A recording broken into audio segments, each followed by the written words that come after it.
think the battle's won. Think again. The fact is, for each one we reach, there's one we can't. And if we can't reach them, chances are nobody can. Because a mind is a terrible thing to waste. What's up, family? Welcome to Unauthorized History. I know most of you are aware of Ruby Bridges and the impact that she had on desegregating the public school. But how many of you are aware of a group of college students who made the same trailblazing efforts at a university? Have any of you heard of the Memphis State 8? Let's talk about this group of phenomenal men and women who successfully integrated a university. Let's get into it. On September 18th, 1959, just before 8 o'clock in the morning, 8 African American students were escorted to their classes on the campus of what was then known as Memphis State University. This group of 8 young African American men and women pioneered the efforts to integrate their university.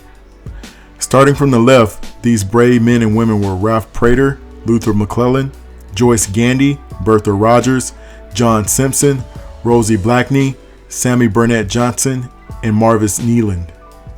The Memphis State 8 were only allowed on campus until noon, and they were barred from entering certain spaces of the university, such as the cafeteria and the student center. As sad as that was, they did not let this deter them from receiving their education.